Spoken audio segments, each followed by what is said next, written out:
Bonsoir à tous. À peine 2 journées et déjà un lot de contestations entre matchs retardés, matchs annulés et brouilles autour de la gestion des tickets d'accès et des recettes des stades.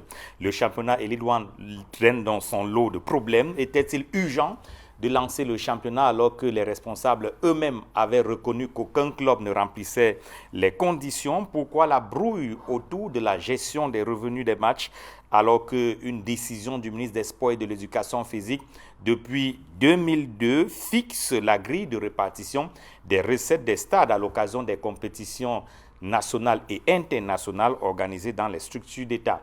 Ces questions et bien d'autres sont au menu de 100% Foot sur Equinox Télévision. 100% Foot qui reçoit ce soir Maître Merlin Toka. Bonsoir. Bonsoir, M. Cyril. Bienvenue. Bon retour sur le plateau de 100% Foot. Merci. C'est vraiment le retour sur 100% Foot où nous allons partager ensemble En tout cas, on a partagé plusieurs plateaux. Ouais. C'est en fouillant, en revoyant les fiches qu'on s'est rendu compte que ça faisait quand même un bon moment. Oui, ça fait un bon moment. Vous n'étiez pas passé par ici. Oui, depuis la fin de la saison. Vous êtes ancien arbitre de football. Ancien arbitre de football, de Ligue 1. Ligue 1. Merci d'être venu sur le plateau une fois encore. Merci. Sur le plateau de 100% Foot également, Dame Djounedou, bonsoir. Bonsoir, M. Aïssiri. C'est l'honneur pour moi de venir parler du Fédéral Football Club du Noun aujourd'hui. Parce que, Pas uniquement, hein? Oui, on aussi, parle de l'actualité du football. Oui, parce bien que sûr. je Aussi voulais justement préciser que football, vous êtes directeur général de Fédéral du Noun. C'est vrai, on prendra des nouvelles de Fédéral, mais on va décrypter l'actualité footballistique.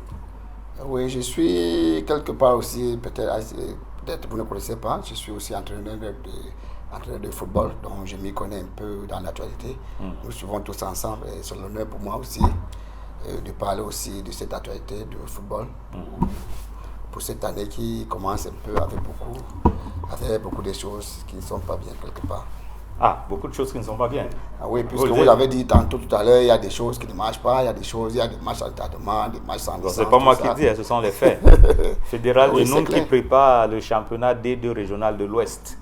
C'est bien cela. Oui, Fédéral prépare ce championnat en bout battant. Je pense que nous avons cette année, parce qu'il faudrait que Fédéral revienne.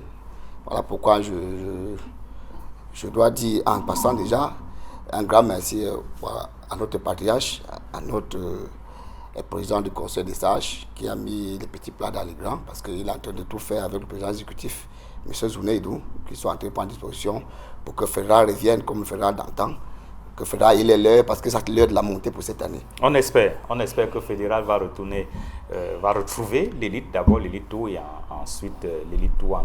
On accueille sur le plateau de 100% Foot également Mohamed Molu, bonsoir.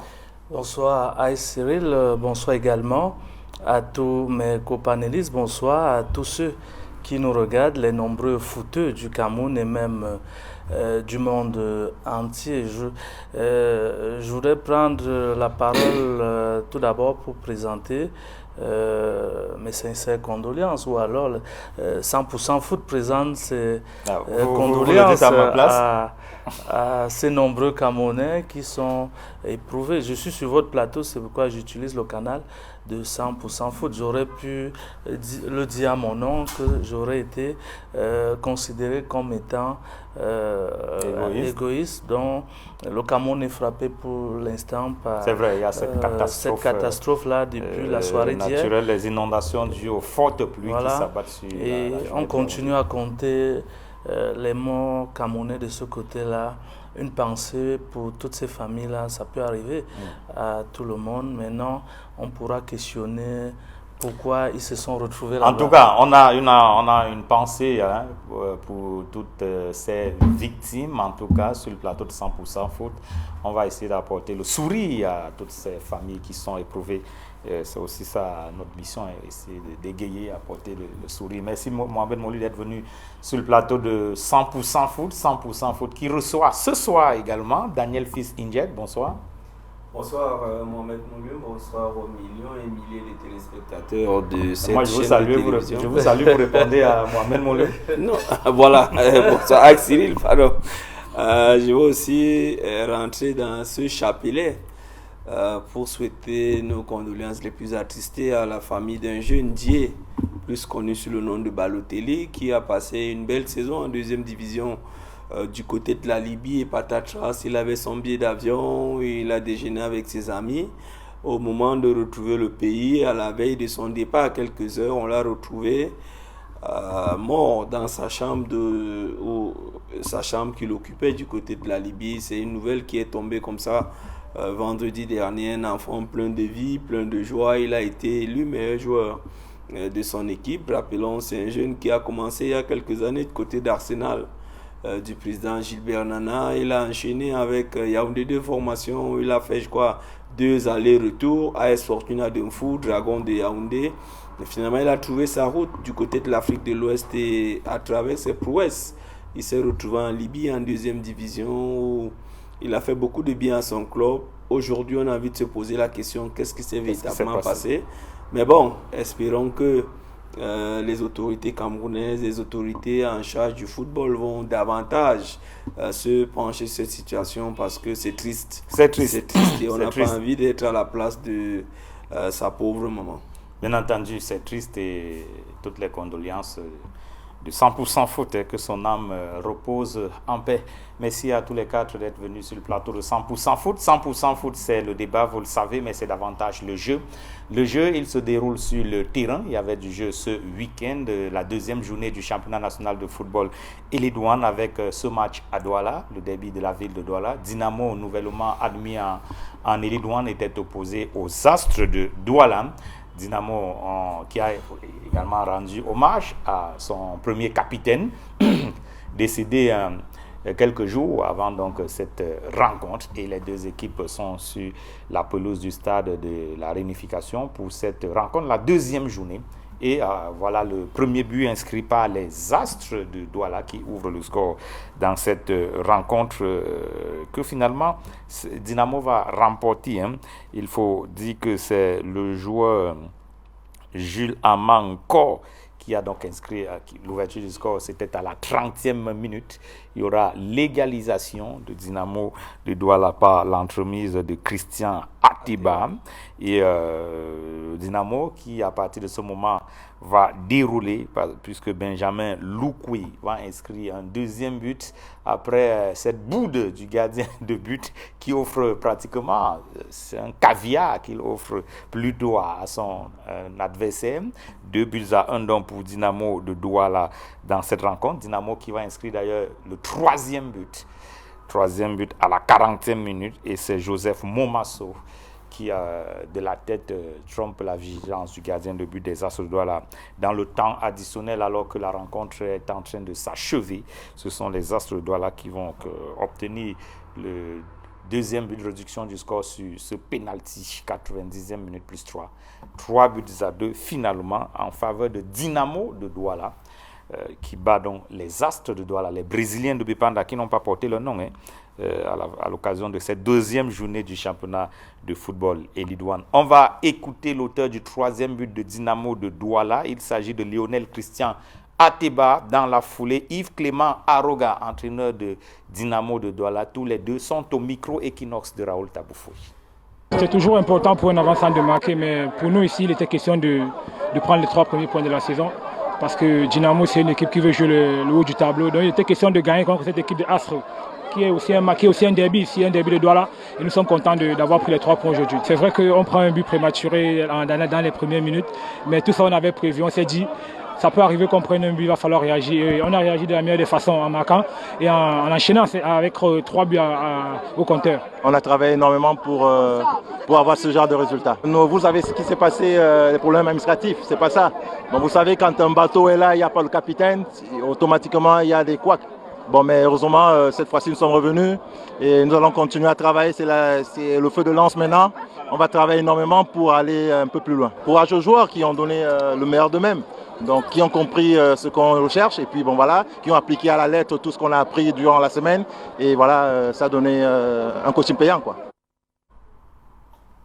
Lionel Christian Ateba, auteur du troisième but, et Yves Clément Aroga, l'entraîneur de Dynamo de Douala. Tous les deux interviewé par Raoul Taboufoué, auteur du premier but. Voilà, c'est bien cela, Lionel Christian Ateba. On va écouter Rodrigue Tachwa, le capitaine des Astres de Douala. Dans la foulée, on écoute Ernest Akbo, l'entraîneur des Brésiliens de Bepanda, tous les deux au micro de Raoul Taboufoué. Nous sommes tombés face à une très belle équipe de la Dynamo. Mais malheureusement, nous n'avons pas été dominants en tant que tel. Nous perdons ce match sur des erreurs individuelles. C'est un but, pas une erreur individuelle. C'est un truc qui peut arriver. Bon, maintenant, il faudra apprendre de ça et de corriger à la prochaine rencontre. It was a good game by my team. And although we took 3 goals in the first half, I know the second half they came up better than the first half. And we are going to work better and harder to make a better result. Dynamo de Douala qui prend le dessus sur les Astres de Douala, 3 buts contre 2. Avion Académie et Fovo Club de Baham se sont séparés dos à dos, 1 but partout. Rencontre de la 2e journée du championnat de football Elite One. Également les images de cette rencontre entre Avion Académie et Fovo Club de Baham. Fovo dans ses couleurs qu'on a vu d'ailleurs lors de la finale de la Coupe du Cameroun de football contre PWD de Bamenda. Il faut dire que c'est Avion qui a ouvert le score à la 52e minute. But inscrit par Roland Nanjou. On va voir l'ouverture du score. Une autre boude, il y avait pas mal de boudes à Douala ce week-end. Notre boude du gardien qui permet donc à Roland Nanjou d'obtenir l'ouverture du score dans ce match entre Avion et Fovo Club de Baham.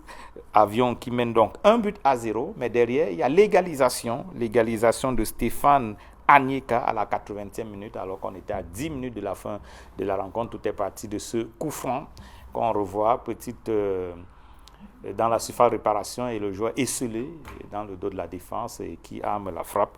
1 but partout entre Fovo Club de Baham et Avion Académie d'Unkam. On va écouter l'entraîneur Sango Emmanuel Ndoumbe Bosso, entraîneur de Fovo Club de Baham, au micro Equinox, une fois de plus, de Raoul Taboufoué. Nous avons beaucoup à faire. Quand je dis beaucoup, c'est que nous sommes pratiquement dans le chantier de la reconstitution de l'équipe. Nous avons beaucoup de choses que nous corrigeons de façon progressive. On a été un peu brusqué par un début en fanfare pour les 2 finales et après, il faut maintenant voir exactement ce qu'il y a lieu de faire. Je l'ai dit, ça ne peut être que progressif. Si jusqu'à présent, on ne perd pas de match, je crois que c'est tout simplement dû au côté psychologique pour lequel on insiste vraiment. Et après, on verra comment plâtrer les autres côtés. Pas mal. Peut-être qu'il a, n'est-ce pas, connu quelques désagréments dus au fait qu'à un moment, c'était un peu désordonné, alors qu'ils avaient le vent en poupe, alors qu'ils avaient les choses en main. Mais je crois que c'est eux-mêmes qui nous ont donné la latitude de faire la petite différence que nous avons faite en deuxième mi-temps. Emmanuel Ndoumbe Bosso, entraîneur de Fovo Club de Baham, qui reconnaît que ses poulains n'ont véritablement pas assuré pendant cette rencontre, la 2e journée contre Avion Académie d'Unkam, Avion dont on va écouter l'entraîneur Jean-Pierre Mout au micro de Raoul Taboufoué. On a fait une contre-performance, mais qu'à cela ne tienne, on a eu 1 point. Nous sommes en début de saison. Vous savez, les premiers matchs de compétition sont très compliqués. Ça nous permet de voir comment les enfants déroulent avec toute la préparation. Je pense qu'on a pu retenir au niveau de l'efficacité. On a pris un but contre le coup du jeu pour une erreur de marquage. Je pense que c'est les erreurs de début de saison. On va continuer à parfaire nos activités pour que le prochain match soit meilleur. C'est une grande équipe. C'est une grande équipe qui a eu des petits frayeurs au niveau défensif. On le savait déjà, on l'a préparé sur ça. C'est pour ça qu'on a eu 2 ou 3 occasions. Malheureusement, on n'a pas été efficace. Donc c'est une grande équipe qu'on a respectée. Et elle a fait quelque chose, venir prendre 1 point ici. Félicitations pour eux. Félicitations pour mes enfants aussi qui ont pu se battre pour attraper 1 point. C'est très important pour la suite. Finalement, les deux entraîneurs reconnaissent que la mayonnaise n'a pas encore pris. Les automatismes ne sont pas encore en place après 2 journées de championnat. Il faudra encore attendre comme l'Aigle Royal de la Menoie, qui n'a pas encore enregistré le moindre point depuis le début de la saison, opposé à AS Fortuna au stade de Bamendi de Bafoussam. L'Aigle s'est incliné 0 but contre 1. Deuxième match, deuxième défaite pour la formation de la Menoie, déjà plongée dans une situation inconfortable.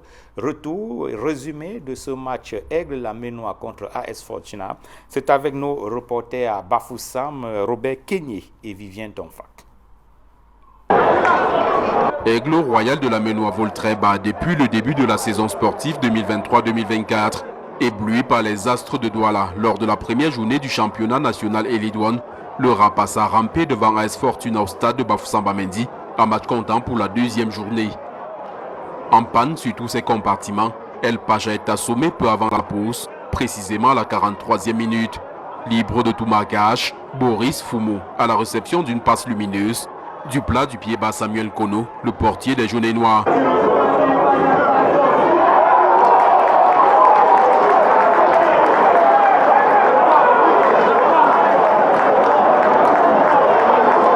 Du retour des vestiaires, Aigle Royal de la Menoie peine à redresser ses ailes.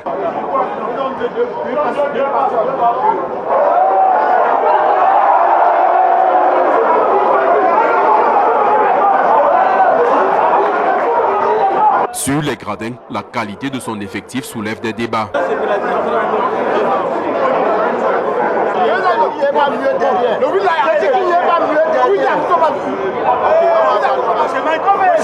Jusqu'au coup de sifflet final, AS Fortuna conserve son avance au score.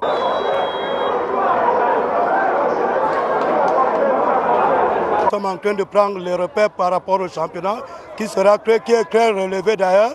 Et les 3 points nous remettent un peu en haut du classement et on ne peut que se réjouir de cela. Avec un effectif remanié à au moins 70%, Aigle Royal de la Menoie peine encore à trouver ses repères. On ne peut pas perdre 2 matchs d'affilée et être satisfait. C'est l'insatisfaction totale. Je pense que la faute nous revient parce qu'on a bien entamé le match. On a même marqué un but. Bon, l'arbitre seul sait pourquoi il a refusé, comme on l'a eu à Douala. Mais après, on a eu d'autres occasions où on n'a pas pu mettre fort. Moi, je pense que c'est un peu aussi la jeunesse un peu du groupe avec trop de précipitations dans le jeu. Et puis, un certain nombre de choses sur le plan technique individuel qui n'a pas marché. Avec 0 point marqué après 2 matchs disputés, le club fagnon du département de la Menoie est coincé au dernier rang du classement dans la poule bas de ce championnat. De quoi attrister ses supporters. Deuxième match, deuxième défaite pour l'Aigle Royal de la Menoie qui devra encore attendre avant d'enregistrer son tout premier point dans ce championnat rendu maintenant à sa deuxième journée. On va rapidement prendre quelques avis sur le plateau. Je commence par le technicien du plateau, Ndam Joudenou. Alors, on a entendu des entraîneurs dire tout à l'heure, au sortir d'un match, que les 2 entraîneurs ils avaient le même avis, c'est-à-dire que les joueurs ne sont pas encore rentrés de plein pied dans la compétition. Oui, normalement, ils ont raison, puisque vous savez, c'est un championnat qui a été un peu tronqué, quelque part, parce que jusqu'à la dernière minute, on n'était pas sûr que ça va se jouer, mais finalement, ça se jouait. Et vous savez aussi, pour que les joueurs essayent d'avoir les repères, il faut quand même avoir au moins se jouer 3-4 journées, parce que pour le moment, ce n'est pas encore ça. Les entraîneurs sont encore en train de voir, surtout ceux qui n'ont pas vraiment eu l'équipe. C'est-à-dire que le coach Ndoumé Bosso était déjà à 2 matchs déjà joués. Bon.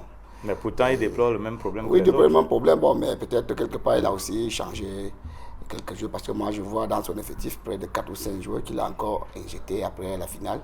Donc, ça veut dire que quelque part, la mayonnaise va prendre avec le temps. Et par ce problème de cohésion, ça va attraper beaucoup d'équipes. C'est pas facile au début, peut-être après 4, comme j'ai dit tantôt, ou 5 journées, qui vont avoir les petits repères. Donc, c'est un championnat qui va beaucoup se jouer après peut-être 4 ou 3 journées. Donc on attend encore un peu, c'est votre avis, Mélène Toka. On a beaucoup attendu que la saison reprenne, elle a repris et pourtant on se plaint qu'on n'est pas encore dans le rythme. Oui, je pense qu'on n'est pas encore dans le rythme, purement et simplement parce que je pense que les équipes ne se sont pas mieux préparées. Pour dire vrai, les équipes camerounaises tardent encore à être professionnelles. Parce que quand on s'attend à un championnat, je crois qu'on doit hurler la mayonnaise au point d'attendre le jour 10, étant prêt pour démarrer le championnat. Si c'est aujourd'hui qu'ils pensent qu'ils vont hurler la mayonnaise, ça veut dire qu'ils sont en retard par rapport au programme qui avait été donné par la Fédération camerounaise de football. D'où l'erreur leur revient et non à quelqu'un d'autre. Donc ils sont victimes de leur manquement dans la préparation. Ils auraient dû se préparer. Oui, ils auraient dû se préparer plutôt. En faisant hurler, ils avaient des matchs amicaux à faire. Toutes les équipes pouvaient faire des matchs amicaux entre eux pour mieux préparer la saison. Mais on vous dira qu'un match amical n'est jamais un match officiel. C'est vrai, mais ça permet tout au moins de voir la fluidité. Vous avez beau préparer, disputer les matchs amicaux, quand vient le moment de la compétition, c'est toujours différent. Ça dépend avec qui vous jouez les matchs amicaux. Parce que chaque équipe veut mieux se préparer pour démarrer une saison. Et si par exemple, il faut vous demander un match amical contre Canon, contre Bamboutos, contre Union de Douala, contre Astre de Douala, je pense que ça va permettre de mieux démarrer le championnat. Mais avant d'y arriver, on peut commencer par les équipes inférieures, voir au fur et à mesure, progressivement, comment l'équipe fonctionne pour pouvoir atteindre les grosses calibres et démarrer le championnat sans problème. Alors, Daniel Fils-Indje, combien de temps faudra-t-il attendre pour... Pas de temps. Et je crois que d'ici là même, il y a les entraîneurs qui seront remerciés avant la 3e journée parce qu'il n'y a pas de temps. Après 2 journées. On a 10 équipes et 9 équipes par poule et il y a 5 équipes qui descendent. J'ai envie de m'inscrire sur les propos des maîtres. Est-ce que vous savez qu'il y a quelque chose d'exceptionnel? Moi, François Ngoumou et Bertrand, donc, nous avons mis sur pied le tournoi de la solidarité que vous connaissez tous. Tout à fait. Mais une équipe vous dit elle ne peut pas miser 1 million de francs CFA pour préparer la saison, pour aller chercher 100 millions de francs, d'une cagnotte de 100 millions de francs CFA redistribués. Parce que il a si bien expliqué, si vous jouez Canon Renaissance, Canon APGS, le tournoi de la solidarité, les professionnels jouent entre eux. Et ça permet de vous situer un peu dans le contexte de la compétition. Vous voyez comment certaines équipes sont à la traîne. Pourquoi AS Fortuna, donc on va estimer qu'ils n'ont pas de moyens, pourquoi AS Fortuna peut faire la performance qu'elle fait cette saison? AS Fortuna est au minimum à 70 matchs. AS Fortuna, c'est l'une des rares... À l'intersaison. C'est l'une des rares équipes qui, même en intersaison, continuent de travailler parce qu'ils intègrent dans l'effectif les jeunes venant des catégories inférieures. Et ils ont un système d'une équipe première, une équipe réserve, et ces équipes multiplient des rencontres, et ça fait que, vous avez vu, ils ont ajouté quelques éléments clés. Des messieurs comme Beken, des messieurs comme... ils ont relooké Djimoué. C'est des joueurs qui connaissent le championnat camerounais. Donc vous voyez qu'au côté des jeunes comme Zidane, qu'ils ont pris à l'équipe réserve, ils ajoutent 2-3 joueurs d'expérience. Alors vous avez pas de moyens. Ils n'ont peut-être pas l'argent pour s'affilier. Ils n'ont pas de moyens. Ben, puisqu'ils ne viennent pas s'affilier au tournoi qui permettent de préparer la saison. C'est un tournoi qui leur permet. Ça se fait un peu partout. Ça se fait un peu partout et je suis désolé parce que vous ne faites pas bien de le dire. Moi, j'ai eu la chance de suivre au moins 5 matchs. Le niveau est très bas. Le niveau de ce championnat? Le niveau pour le moment est très bas. Rares sont les équipes qui peuvent vous aligner 3 passes. Avant d'entrer dans ce studio, Canon de Yaoundé a joué PWG. Union de Douala était opposée à Colombe. Pas plus de 3 passes. C'est 1-2 courtes passes, on a balancé dans l'espace. C'est pas ça qu'on vient voir au stade. Il faille que ces joueurs se remettent en question. Il faille que les présidents se remettent en question. Il faille que les entraîneurs. Autre chose, si la fédération nous parle d'un championnat professionnel, on a dit pour s'asseoir au banc de touche, il faut avoir une licence ACAF. Vous pensez que ce n'est pas respecté? 70% des équipes trichent. Comment ça? On des prête non. Quand on applique, on applique. Si vous n'avez pas une licence ACAF, vous ne managez pas sur le banc de touche. Vous n'avez pas une licence. Il y a des équipes là dont les entraîneurs n'ont pas la plupart des équipes, je n'ai pas envie de citer ici parce que vous savez, j'ai beaucoup d'amis. La plupart des équipes utilisent des prête-noms sur les bancs de touche. Si on veut parler d'un championnat professionnel, monsieur, si vous n'avez pas la certification, la qualification, vous ne vous asseyez pas sur le banc. Si vous avez pris les millions, vous les remboursez. Et on prend celui qui a la qualification. Donc, c'est autant d'éléments aujourd'hui, si on veut rentrer. Et il faille que, ça c'est une interpellation à la direction technique nationale. Je crois qu'ils sont nombreux qui suivent ce programme. C'est un programme crédible d'aller d'essayer de voir qui sont assis sur les bancs de touche de ces différents clubs d'élite. Parce que quand on a dit... Mais la direction technique nationale a récemment publié la liste des entraîneurs. C'est pour ça que j'ai dit, allez sur le terrain, alors voir qui sont assis sur les bancs de touche. Il faut qu'on puisse tenir rigueur. Il faut que ça puisse faire mal. Que sachant que si vous devez vous asseoir sur un banc de touche, vous devez avoir la qualité, à savoir une licence ACAF, qui vous donne qualité de vous avoir. Et qu'est-ce qu'on fait? Vous recrutez quelqu'un qui a une licence ACAF, mais ce n'est pas lui qui manage le match le jour du match. Donc, et moi, ça me fait mal de voir cette tricherie, alors que les dirigeants, le président du CTFP est assis au stade, le secrétaire général est assis au stade, les organisateurs sont assis là, ils se contentent. Nous, on ne vient pas regarder le spectacle sur le terrain. Quand on a dit A, vous avez donné l'heure du début de ce programme. Si on n'est pas là, ça veut dire que ce n'est pas normal. On doit se battre à être là à cette heure-là.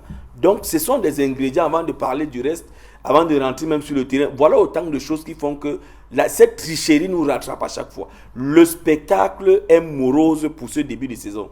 Il y a quelques équipes qui sortent du lot. Canon de Yaoundé, ils essayent d'enchaîner. Vous avez une équipe comme APGS Dunfou, parce que j'ai suivi hier APGS contre PW et contre Yon Sport Academy. Lorsque vous voyez, malgré qu'APGS était mené, APGS continue à produire du jeu. Au moment où l'Aisne vient égaliser, ça ne surprend personne au stade. Tout à fait. Il faille que les équipes nous produisent le spectacle, parce que c'est pour ça qu'on met des moyens, c'est pour ça que ça s'appelle championnat professionnel. Vous ne pouvez pas être dans un stade en train de dormir. Je prends le cas du match tout à l'heure, Union Colombe. Il aurait fallu qu'un jeune comme Chouplao essaye une frappe sur les 70 mètres. Les spectateurs s'ennuient? Ils s'ennuient. Ils sont dans les commentaires, ils lisent les journaux. Bon, on a dit que ce n'est que la deuxième journée, donc avec le temps peut-être... Ça veut dire que, vous comprenez, pour répondre à la question ici, nous sommes en retard, les clubs sont en retard pour la préparation. Parce que depuis la fin de saison dernière, ils savaient déjà que autour du 30 septembre, la saison devait démarrer. Mais vous avez des clubs qui ont démarré il y a 3 semaines. Qui n'ont même pas eu le temps de boucler les 6 semaines de préparation. Alors, il faut qu'on soit sérieux avec Cyril. Mohamed Molu, je posais la question, comment a-t-on pu... quelle était l'urgence de lancer le championnat dans de telles conditions? Parce que nous avons des responsables de la fédération, dont nous avons d'ailleurs diffusé les propos sur cette antenne, qui ont raison. Maintenant, si on a sur le banc de tous des entraîneurs qui n'ont pas de licence ACAF pour l'entraîneur principal, A fédéral pour son adjoint, il y a tricherie comme Fils Injek est en train de le dire. Donc, les responsables ont eux-mêmes reconnu que les conditions n'étaient pas remplies. Mais c'était quoi l'urgence? Pourquoi s'obstiner à lancer le championnat? Non, moi je ne veux pas penser comme vous. Je veux non plus penser comme mon confrère Injek, parce que je veux que si on vient sur un plateau sérieux comme 100% foot, et qu'on vous dise que sur les bancs de touche, il y a ceux qui ne sont pas qualifiés, mais on refuse de citer les noms parce qu'on estime que ce sont nos amis. Qu'on accepte également que la fédération nous dise que... Non, que la fédération nous dise...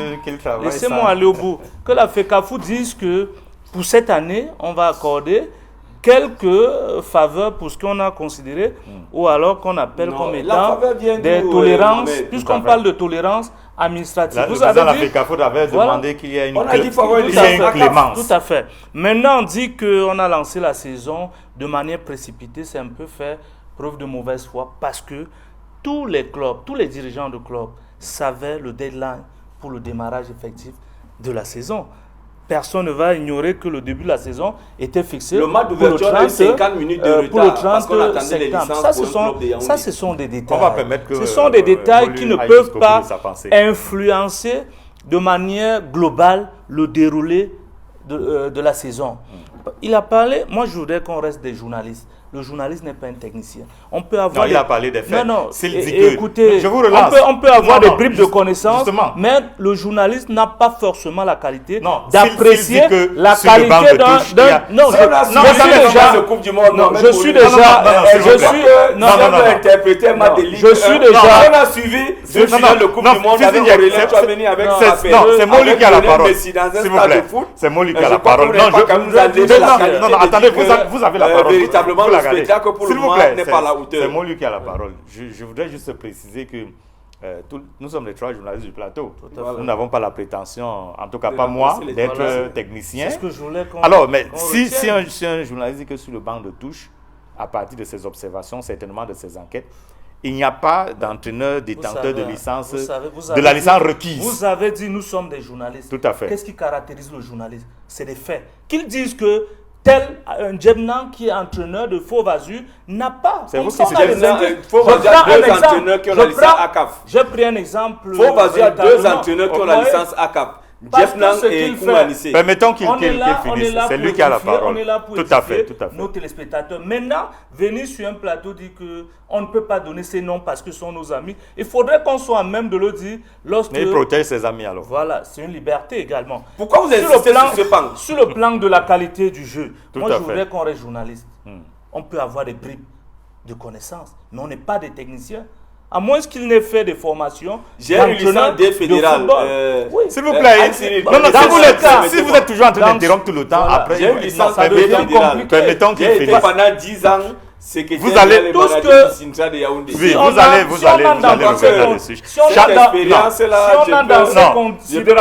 On ne va pas dérouler chacun son CV ici.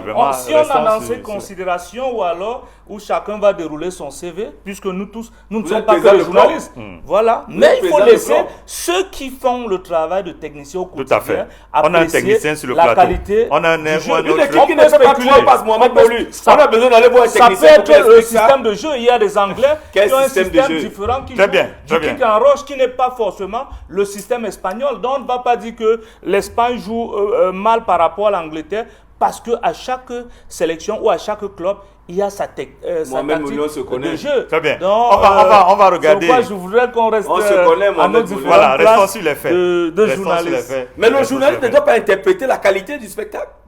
Le journaliste peut apprécier les goûts, les couleurs sont essentiellement discutables. S'il vous plaît. Voilà. S'il vous plaît, on va rester sur les faits.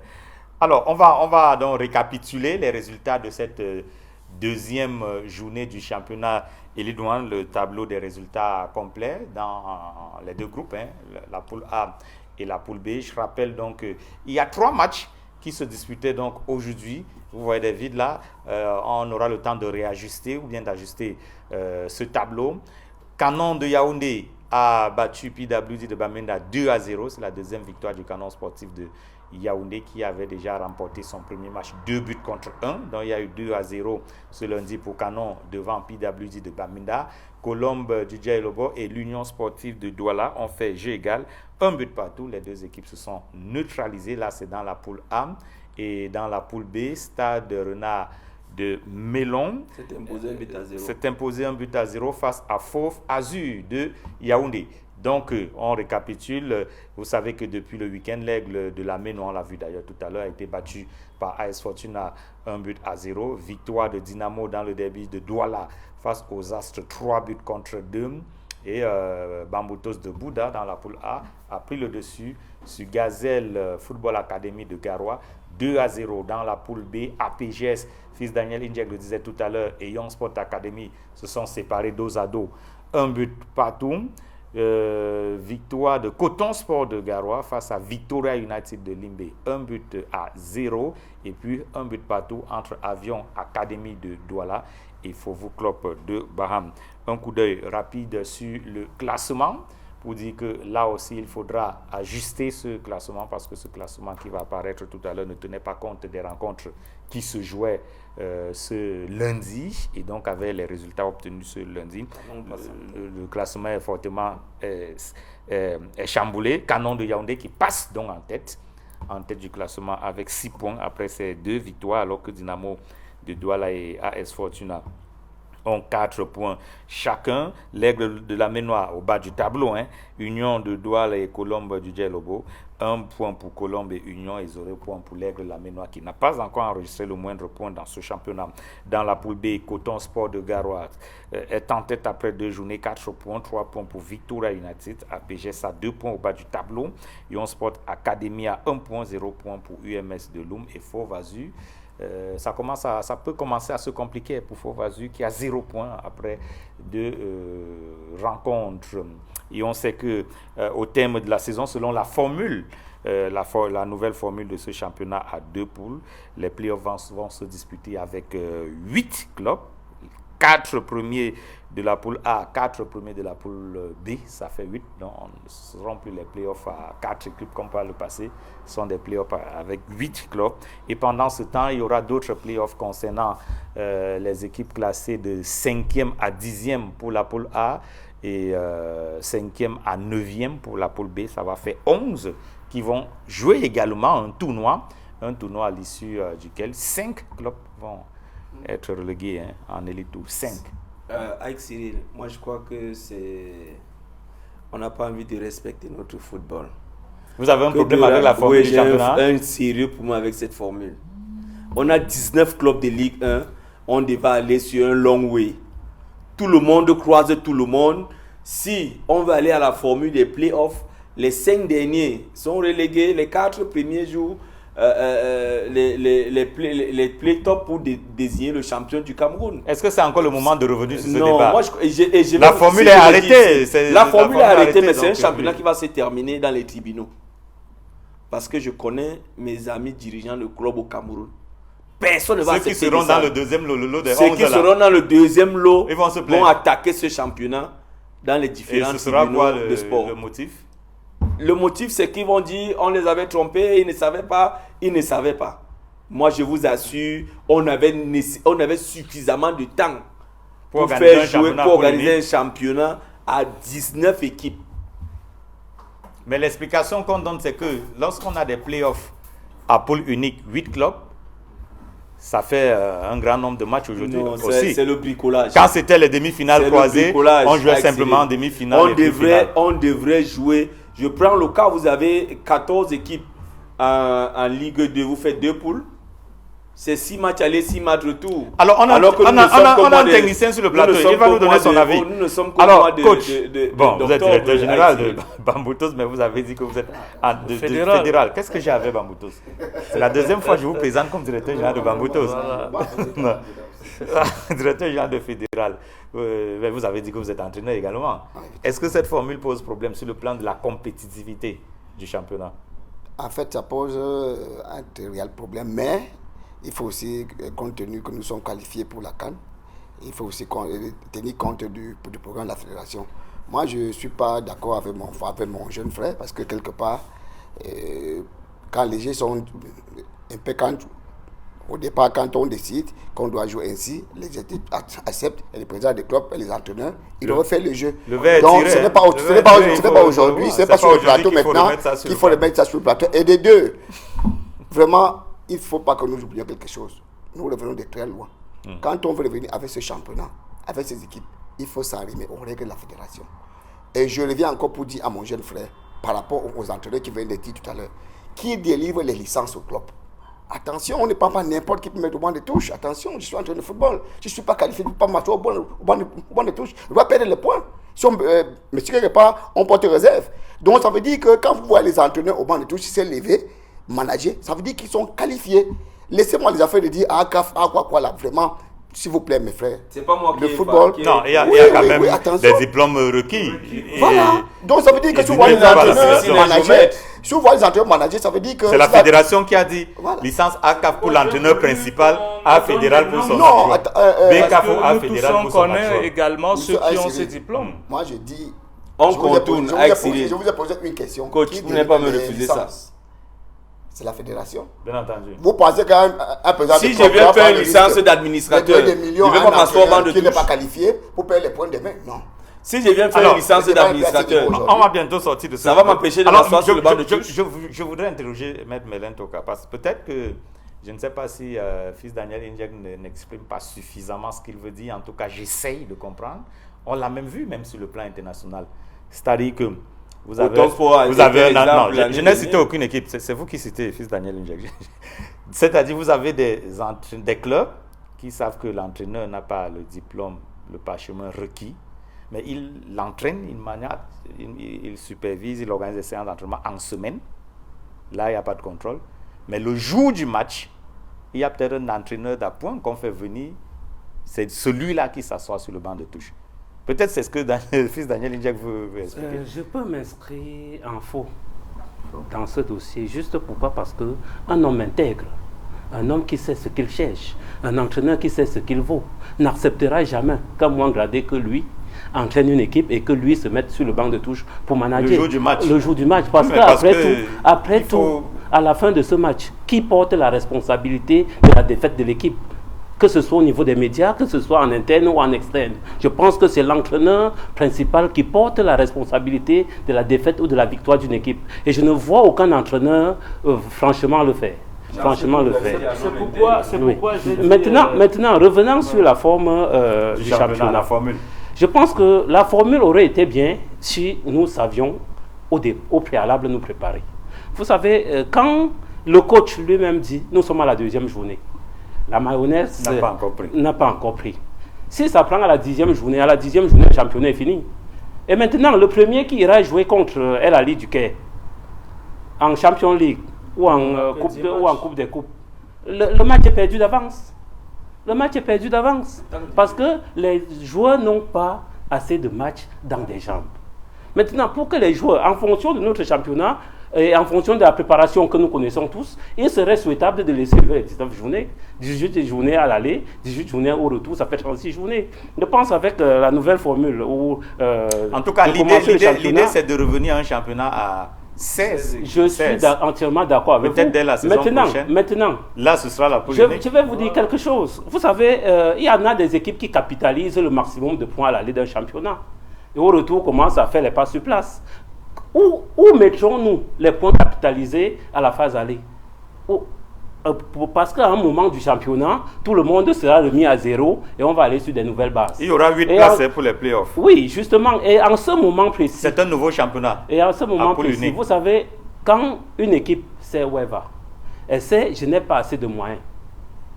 Je mets à la disposition des joueurs ce que j'ai pour qu'ils puissent capitaliser le maximum de points à la phase aller. Pendant que d'autres viennent jouer le titre, certains viennent jouer le titre, d'autres viennent jouer le maintien. D'autres viennent jouer le maintien. Et celui qui joue le maintien sait comment il commence son championnat et sait comment il va la finir. Ce qui est sûr, c'est que plusieurs clubs se sont fixés comme objectif, dans un premier temps, être parmi les 4 de leur poule respectif et donc être parmi les 8 qui vont jouer les playoffs. C'est tout ce que c'est le premier. C'est tout ce que parmi les 8. Une fois qu'à la fin, il y aura 4 premiers. Bien sûr.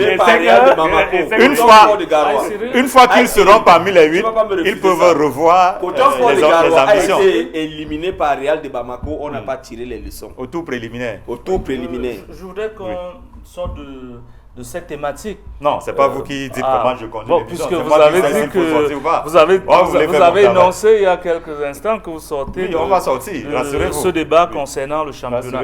Je voudrais rassurer ceux qui nous regardent parce que je n'ai pas été d'accord avec ce que mon cher Injek a pu dire parce que notre rôle aussi, c'est pas d'amener l'opinion à penser que c'est un championnat qui a été organisé pour favoriser un tel ou un tel. Parce que lorsqu'il dit qu'il y a des acteurs qui vont refuser, c'est un manque de fair play. Parce que même si le championnat ne nous arrange pas, du moment où on a accepté aller jouer ce championnat. Non, mais on ne doit pas continuer à venir sur des plateaux, encourager ceux qui veulent continuer éternellement à ramener le football camerounais 50 ans en arrière. C'est comme un match de football, l'arbitre peut se tromper, on accepte les erreurs de l'arbitre, on accepte le résultat de la rencontre. Il faut être fair play. Moi, je ne crois pas. Lorsque on va disputer une rencontre de foot, il y a plusieurs possibilités. On peut perdre. Il y a généralement 3. Voilà. On gagne, mais on perd, qu'on ne vienne pas penser que sauf peut-être dans les matchs de coupe. Voilà. Sauf on ne doit pas venir faire penser à l'opinion que si on ne gagne pas, ça veut dire que le championnat a été mal organisé. Et d'ailleurs, beaucoup de clubs sont tombés dans ce piège-là et aujourd'hui, ils n'ont plus que leurs yeux pour pleurer. Et je voudrais dire à ceux-là de ne pas suivre forcément le mauvais exemple. Et lorsque vous voyez la disposition de plusieurs de nos clubs de l'Elite 1 et de l'Elite 2, sauf miracle, on connaît déjà ceux qui vont faire la dernière ligne parce que ces clubs-là font l'effort de mieux se préparer. Lorsqu'on regarde Canon, lorsqu'on regarde la préparation, moi j'étais à Garoua, Coton Sport se prépare depuis et Coton a tiré, je vais dire, les leçons de son élimination. De son élimination. Et d'ailleurs, ils ont donné des explications qui étaient suffisamment valables. Et lorsque vous regardez Coton, vous regardez Canon, vous voyez des équipes qui se structurent. Qu'est-ce qui peut être valable si vous ne réussissez pas à qualifier Mohamed Modou? Vous voyez des équipes qui se structurent. On ne fait pas la politique ici. La structuration se vit. C'est pas un parti politique. La structuration se vit. Est-ce que elle est imaginaire? On voit Dynamo. Aujourd'hui, les gens parlent de Dynamo comme étant le Real. C'est pas moi qui le dis. C'est parce que Dynamo se structure. Vous voyez? C'est entendu. Voilà. Alors, j'ai dit qu'il y avait beaucoup de récriminations, des matchs annulés, des matchs en retard, des matchs. Injek disait que la première journée.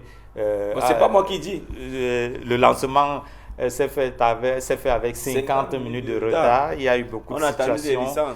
Il y a eu beaucoup de situations comme ça. Alors, il y a ce match de la première journée, ça fait il y a un match en retard. C'est curieux que le championnat en est à sa deuxième journée. On a déjà des matchs en retard.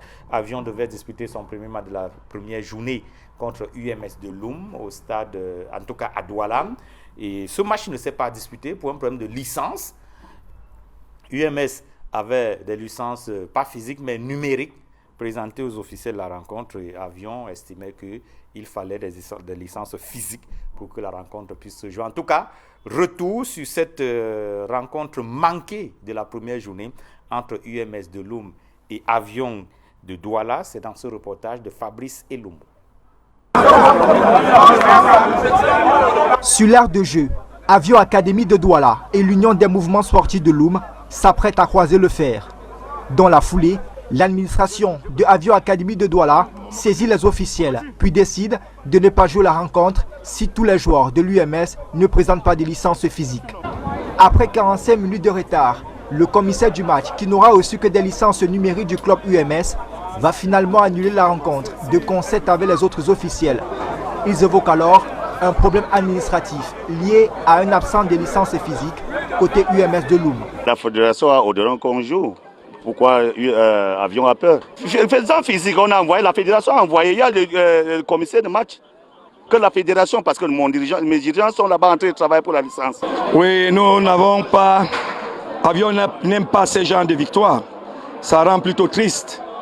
Nous constatons seulement qu'il y a un sabotage quelque part. Pour notre première sortie, UMS n'a pas voulu que nous prenions notre revanche sur le terrain. Pourtant très attendue, cette rencontre entre UMS et Avion Académie de Douala a été une véritable déception pour de nombreux supporters venus vivre cette rencontre. Le public de Douala aime toujours voir le match. Les gens sont venus à temps. Il y a même ceux qui sont venus même à 12h30 sur la pelouse avec tous ces soleils-là pour voir le match. Mais je ne sais pas pourquoi vraiment il n'y a pas eu deux matchs. Je suis vraiment déçu de ne pas voir le premier match. Raison pour laquelle je me suis contemplé du second match. La balle est désormais dans le camp de la commission d'homologation et des disciplines qui va statuer sur cette rencontre. Eh bien, la commission d'homologation et de discipline qui pourra donc décider de faire rejouer, de reprogrammer le match, ou alors on ne sait pas comment ça va se passer, ou d'accorder la victoire à une équipe. Qu'est-ce qui va se passer? L'une des équipes dit avoir présenté les licences numériques et avoir obtenu l'autorisation de la FECAFOOT pour disputer ce match. L'autre équipe conteste et veut voir les licences physiques. Finalement, le commissaire du match accède à la doléance et fait rejouer le match. On va parler de tout cela. Ça, on l'a dit, le championnat traîne déjà son lot de récriminations, son lot de problèmes. Il y a autre chose qu'on a observé, toujours à Douala. Le public qui est venu nombreux, les spectateurs sont venus nombreux au stade de la réunification, mais n'ont pas pu entrer, n'ont pas pu avoir, en tout cas, ils sont entrés, mais sans finalement débourser quelque chose, parce que les tickets n'ont pas été mis en vente. Qu'est-ce qui s'est réellement passé pour ce match Dynamo AS Fortuna? Voyons tout cela dans ce reportage de Nana Paul Sabin. 15h ce mercredi après-midi, les portes du stade de la réunification de Douala sont restées closes, alors que depuis 14h, Dynamo de Douala, pour son retour en Elédouane, reçoit AS Fortuna d'un fou. Bloqués à l'extérieur du stade, agents dans le main, ils apprennent à hurler que les billets d'accès au stade ne sont pas mis en vente. Voilà, on veut payer les billets, il n'y a pas. On veut payer les billets. Il n'y a pas de tickets, il n'y a pas de billets. Voilà, on veut payer les tickets. La tension est montée à l'entrée tribune, où l'unique portail ouvert est pris d'assaut par pas des supporters survoltés. Les joueurs camerounais sont les clubs camerounais. Donc si vous êtes que vous aussi faites de voir le ballon dans mon pays. On ne va pas vous laisser comme ça, n'est pas l'argent au-delà. On va vous laisser partout au stade. Ce cafouillage est la conséquence d'un désaccord entre la direction du stade et la Fédération camerounaise de football sur la gestion des tickets d'accès au stade de la réunification. L'instance fêtière du football camerounais veut vendre les tickets qu'elle a elle-même fabriqués. La direction du stade s'y oppose. Sur ces entrefaites, une poignée de spectateurs ont réussi à prendre gratuitement place dans les gradins. Et jusqu'à maintenant, on ne connaît même pas le règlement intérieur de ce championnat. C'est pour ça que je dis que on attend bien le règlement de la FECAFOOT pour pouvoir savoir qui a quoi, qui n'a pas quoi. Et c'est avec le ministère de Sport qui doit ranger tout ça. Nous sommes que les acteurs souterrains, le reste, ils doivent nous dire comment est-ce que ça va se passer. Aujourd'hui, on peut pas avoir, on a assez de points au stade, mais on peut avoir des recettes, on n'a pas d'argent. On va continuer à souffrir, à plusieurs pour pouvoir aider les enfants à se mettre au point. Cet incident a eu un impact énorme sur le déroulement des rencontres. Le match opposant les Actes de Douala à l'Aigle Royal de la Ménois s'est achevé dans la pénombre. Voilà le match qui s'achève dans la pénombre. Les spectateurs qui sont venus à l'heure mais n'ont pas pu avoir accès à temps dans l'enceinte de la réunification de Bépanda à Douala. Finalement, ils entrent sans débourser le moindre franc parce que les tickets finalement ne sont pas mis en vente. Alors, Mohamed Moulu, un match sans ticket d'accès, comment ça s'explique?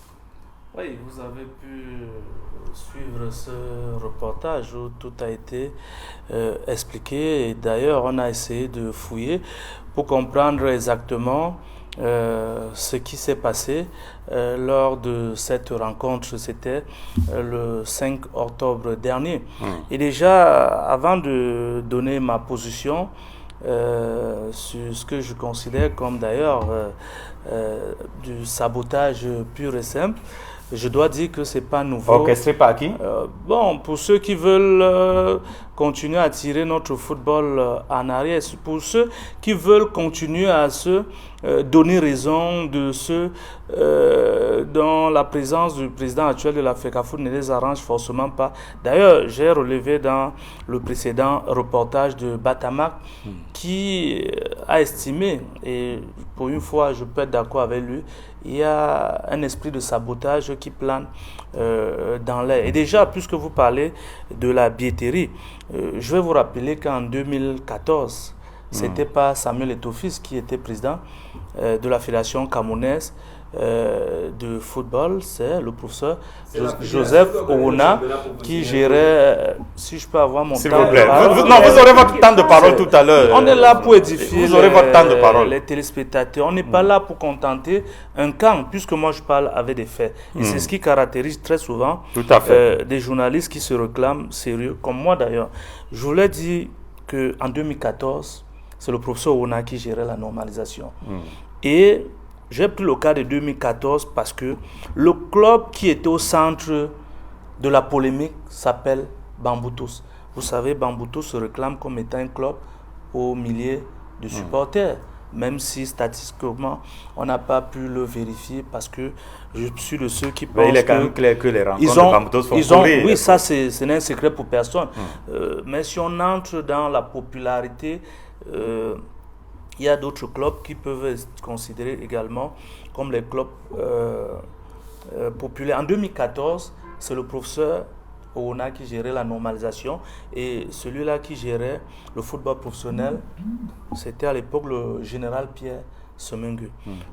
Il y a eu cette polémique autour des billets. Les supporters de Bamboutos avaient estimé à l'époque que le stade, ils ont estimé qu'ils avaient fait le plein. Ils ont essayé de l'évaluer à 35 000 parce que la recette du match était pratiquement 13 000 et poussières. Ils estiment que s'il a entré à 1 000 francs, 2 000 et qu'il y a eu 35 000 ventes de billets, mais une fois qu'on est allé vers les responsables de la FECAFOOT de l'époque et ceux qui étaient en charge notamment de la billetterie, de la comptabilité et même du ministère, on a constaté qu'il y avait des tickets, de nombreux tickets qui n'avaient pas été vendus, mais que ceux qui étaient à l'entrée des portes qui sont des fonctionnaires, qui sont des hommes en tenue, ça c'est des faits, qui faisaient entrer des gens pour récupérer de l'argent.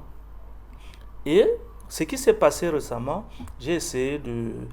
Peut-être la FECAFOOT peut avoir raison ou tort, mais la FECAFOOT veut, selon mes investigations, contrôler désormais. Pourquoi?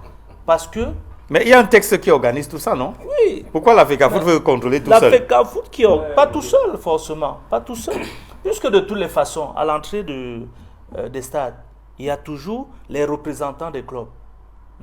Je ne pense pas que les représentants des clubs ont incriminé la fédération camerounaise de football. Personne n'a incriminé la fédération. Hein? Oui, même dans le reportage, voilà.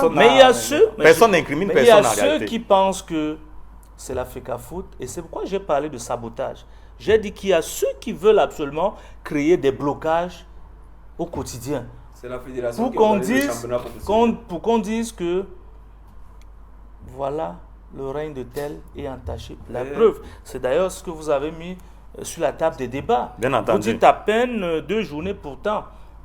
Non, on n'est pas là pour comparer avec les autres. Attendez, c'est pas pour faire le nivellement par le bas, mais je vais dire des pays plus développés. On rencontre chaque week-end. Dès quoi il y a eu ce week-end, une rencontre qui a été interrompue parce que le gardien, Montpellier menait sur le score de 4-2. Le gardien, j'oublie certainement, le club a été atteint par un projectile. Il a reçu un projectile. La rencontre mais ça, a été pas un cas de force majeure, Molu. Qu'est-ce que tu veux expliquer, aux Pays-Bas, il y a à peine 2 semaines. Qu'est-ce que tu veux expliquer, Molu? Les supporters ont interrompu la rencontre de PSV Eindhoven, simplement pour dire que il y a ceux qui attendent les quoi comme si une organisation allait être forcément parfaite. Alors, lorsque vous aurez vos temps de parole, moi je ne vais pas parler, mais je constate que vous avez des choses que vous voulez placer forcément pour incriminer, et c'est ça qui biaise. Non, il faut aider le football camerounais, Molu. Il faut aider le football camerounais, Molu. Nous qui sommes dirigeants, nous sommes des ennemis, c'est ce que vous voulez dire. Ce n'est pas ennemi. Non, il n'y a pas d'ennemi. Non, s'il vous plaît, je ne vous ai pas passé la parole. Attendez, je vais vous passer la parole, mais attendez que je vous la passe. N'arrachez pas la parole. Je voulais déjà rassurer qu'il n'y a pas d'ennemis sur le plateau. Il n'y a pas d'ennemis, vraiment. Une façon de prendre la chose. On peut être adversaire sur le terrain pendant le match, mais encore que même adversaire, il n'y en a pas sur le plateau. Je voudrais quand même dire que c'est vous qui avez parlé des faits. C'est-à-dire que tout ce qu'on a dit là, lorsqu'on dit que les matchs ont été retardés, c'est un fait. Lorsqu'on dit que les spectateurs sont venus avec de l'argent, n'ont pas pu acheter, on l'a bien vu. Donc, alors, fils Daniel Injek, puisque vous brûlez d'envie de prendre la parole, il faut que... Qui émet les billets? Parce que le reportage dit tout à l'heure... Attendez. Le reportage dit la fédération est venue avec les billets pour les mettre en vente, les billets qu'elle a édités, ça c'est clair. Et la direction du stade s'y est opposée, certainement parce que la direction voulait, je ne sais pas si elle avait ses billets aussi à mettre en vente. Je vais revenir sur ça.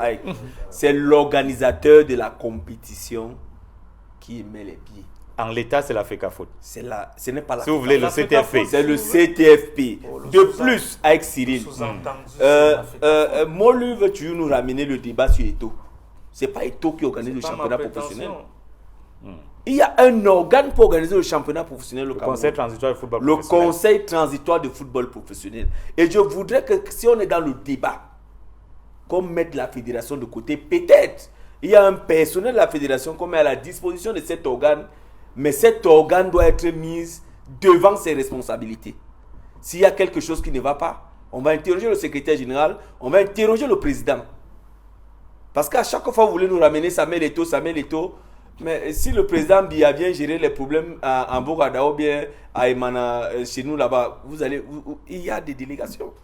Donc ces gens-là sont comme ces délégations-là. Maintenant, par rapport à ces incidents, vous vous souvenez que, est-ce que vous avez vu le communiqué de Faux Vazur? C'est lui qui est un peu proche de Faux Vazur. Est-ce que vous avez vu le communiqué de Faux Vazur? Il y a un communiqué où lors de la première journée par rapport à la recette. Ils disent qu'il y a des rumeurs qui courent qu'ils ont reçu 1 million et poussière. Ils demandent ça, ils n'ont rien reçu. Vous savez le sous-entendu qu'ils voulaient dégager? Ils voulaient vous faire savoir qu'ils n'ont reçu aucun copec comme recette de stade au match d'ouverture Faux Vazur contre Opopo. Personne ne connaît la direction que la recette au stade de Ngouaikele a prise. Est-ce que vous comprenez un peu? Mais les deux clubs n'avaient pas de J'assume représentants. ce que je dis. Non, il Les n'est pas question deux d'assumer clubs. ou pas. Est-ce que les deux clubs n'avaient pas de représentants au guichet? Généralement, c'est le cas, non? On achetait les billets Ça a été le cas, on achetait les billets En d'une ligne? manière en ligne, d'une manière électronique. Et aucun de ces deux clubs n'a eu N'a eu le contrôle n'a de eu ces un achats en copec. ligne. Non. N'a eu un copec. Aïe, Je Cyril. le dis. Aïe, Cyril.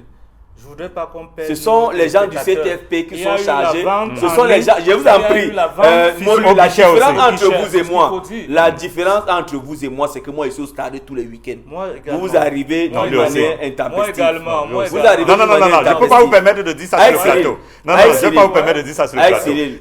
Non, attendez Bon, que je... j'ai retiré mon mot. Faisons, Avec non, Cyril. on doit rester Avec courtois et Cyril. respectueux Avec Cyril. sur le plateau. C'est la fédération, c'est le CTFP qui émet les billets. Est-ce que vous comprenez un peu? Le CTFP C'était d'ailleurs a mis ça ma question. Les Qui gens émet à les la billets disposition. Le CTFP a émis des billets. Je prends le cas du match, celui que je maîtrise mieux, du match d'ouverture. Le CTFP a émis des billets. Maintenant, par rapport au texte qui est là, qui est applicable à la gestion de la billetterie, la gestion doit se faire d'une manière collégiale. J'ai parlé d'un texte de à 2002 l'entrée, révisé en 2014. Voilà, à l'entrée, vous devez avoir le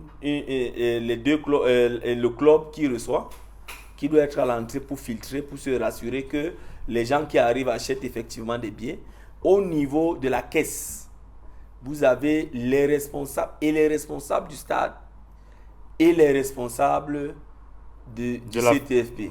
Ça fait qu'au final, on a des billets. Parce que des billets, c'est... Comment je vais expliquer ça? À l'entrée, quand vous avez payé 1000 francs ou 2000, on vous remet un ticket. Et il y a les talons qui restent. Tout à fait. On décompte ces talons. Et ensemble, si on a reçu 10 paquets de 200 billets, on va savoir exactement ce qu'on a vendu. Et c'est à travers ça qu'on dégage le solde. Le solde, c'est 1 million, c'est 2 millions. Et c'est sur ce solde qu'on applique. C'est sur ce solde qu'on applique la loi que vous avez entre les mains. Et cette loi révisée en 2014. Chaque équipe connaît son pourcentage. La direction du stade connaît le pourcentage. Mais disons que aujourd'hui, les stades au Cameroun ont certaines charges. Et ces charges sont c'est l'organisateur qui assume. Je prends le cas du stade de Ngouekele d'où nous sortons. Si vous mettez un match entre 16h et 18h, vous devez pouvoir savoir que ça peut vous coûter 400 000. Par exemple, pour démarrer le générateur. Et c'est aux frais. Ça ne se dégage pas sur la recette du stade, mais c'est aux frais de l'organisateur. Si le match est organisé entre 13h et 17h, on suppose que ça ne demande pas de charges supplémentaires. C'est le stade qui assume. Maintenant, quand vous organisez un match où vous ne vous rassurez même pas d'avoir assuré les charges liées, parce qu'on a joué le match d'ouverture, il y a eu ce décalage. Ces petits soucis qu'on a expliqués tout à l'heure. On a arrêté les lumières alors que les journalistes étaient non, encore en pleine ça c'est interview. au stade de Ngouekele, c'est une panne. C'est une panne Si qui a on été n'arrête là. pas la mi-temps, ce sera difficile. Les 15 minutes de la mi-temps, on arrête le générateur et on redémarre. Ça peut prendre une dizaine de minutes pour redémarrer, pour permettre à la rencontre d'aller à son terme. Non, moi je parle de la fin. La rencontre était déjà finie. Les journalistes étaient en zone mixte en train de réaliser les interviews d'après-match et les lumières sont... Quand le match est fini, éteintes. on ne peut plus tenir rigueur au stade. Si le match est fini dans les bonnes conditions. Donc, on ne sait pas que les journalistes doivent faire les interviews. Je voudrais qu'on soit clair à ce niveau, avec Cyril. C'est après cette recette, après la balance qu'on applique, qu'on procède aux répartitions. On va y revenir tout à l'heure parce que... Que faut-on des billets vendus on a la grille de répartition là. On va y revenir tout à l'heure. Mais je voudrais d'abord que Mélène Toka dise... Et les billets vendus en ligne qui contrôlent. Tous les deux, vous n'avez plus c'est la la parole. fédération qui contrôle. C'est le partenaire de la fédération. Tous les deux, vous n'avez plus la parole. Tous les deux.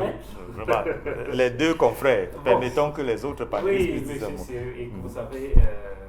Alors, non, je voudrais d'abord vous poser une question précise. On va revenir sur cette répartition, sur ce qui s'est passé à Douala. Comment peut-on en arriver à une situation où finalement on ouvre les portes, parce que ni la FECAFO, ni la direction du stade, personne ne veut lâcher du reste. C'est par là que je voulais commencer. Vous savez, la note de service du ministre de 2014 fixe toute la réglementation de la répartition des recettes au stade, qui doit vendre les billets, qui ne doit pas les vendre, comment organiser la vente des billets dans un stade. Vous voyez, le stade appartient à l'État. Il faudrait d'abord que nous le sachions. Les stades appartiennent à l'État.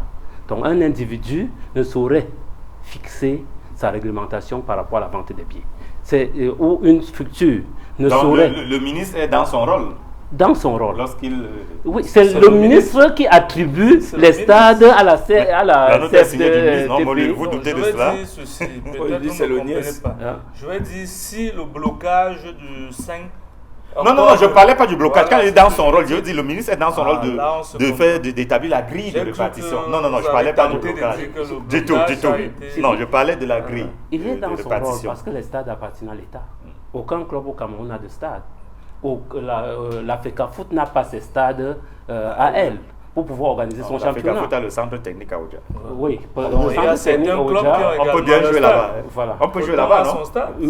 Maintenant, quand vous n'avez pas, vous avez demandé à quelqu'un et qu'il vous donne la conduite à tenir, vous ne pouvez pas passer outre cette conduite à tenir que la structure vous a donnée. C'est un peu ça. Mais quand nous revoyons le stade, c'est la direction du stade à travers le MINFI qui s'occupe de la vente des billets. Les agents du MINFI qui doivent vendre les billets. C'est ce que le texte du ministre dit? Oui. Et maintenant, si les agents du MINFI ne sont pas là, ces billets doivent être déposés au niveau de la direction du stade. Et c'est elle qui doit s'occuper de la vente des billets. Et les équipes concernées, le CTFP, plus la direction du stade, doivent conjointement travailler pour la vente de ces billets si à je la comprends fin. bien, le CTFP, puisqu'on parle en l'état, c'est le CTFP qui organise le championnat. Le CTFP doit venir avec les tickets et les remettre à la direction du stade. Oui. C'est ce je parle des textes, je ne parle pas de ce qui se passe. C'est un peu ça la différence entre d'autres personnes et moi. Quand je parle des textes. Vous parlez de ce qui est prévu. De ce qui est prévu. Ces billets doivent être déposés au niveau de la direction du stade. Avec une gestion collégiale. Ils doivent les gérer dans une gestion collégiale, avec les équipes prenantes, avec la direction du stade et le CTFP. Voilà comment les choses devraient en principe se passer. Maintenant, si une équipe voit que, ou si une équipe, ou le CTFP, voit que la direction du stade ne fonctionne pas bien, quitte à eux de mettre des personnes disponibles à l'entrée de chaque stade pour pouvoir empêcher ce dont mon copanéliste disait tout à l'heure, empêcher de prendre les 500 et faire entrer les gens sans ticket. Il y a des capsules de billets que les gens entrent au stade avec les billets. Donc vous voyez que si chacun doit jouer son rôle, je pense qu'il ne devrait aucunement avoir un problème.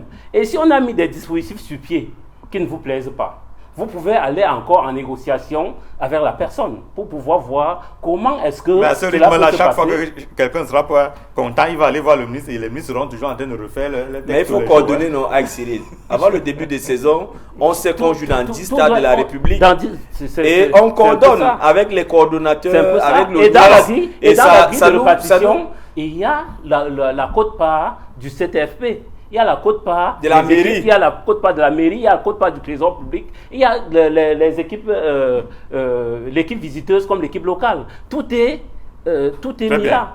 Alors, Dame Jounelou, est-ce que Bamboutos reçoit souvent ces recettes?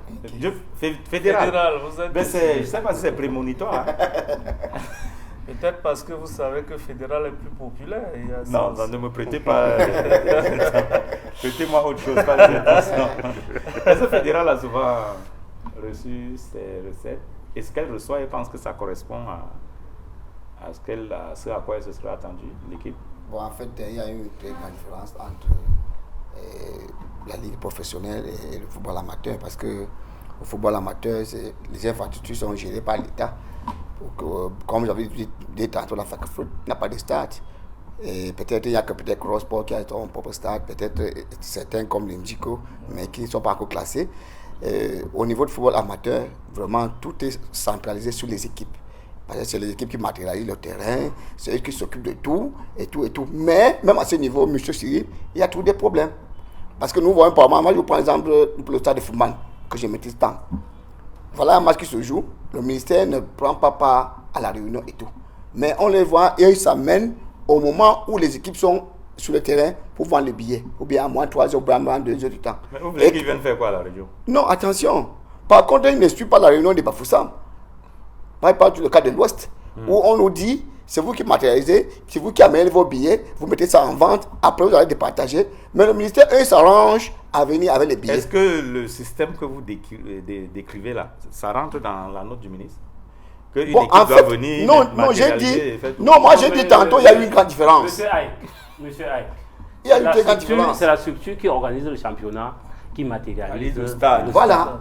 C'est la structure qui organise le championnat. Et le ministre, ça veut dire que la Ligue régionale est défaillante. Le ministre allait jusqu'à donner à quel moment l'organisateur, en dehors du fait qu'il leur a accordé un pourcentage, à quel moment l'organisateur peut rentrer dans ses frais d'organisation.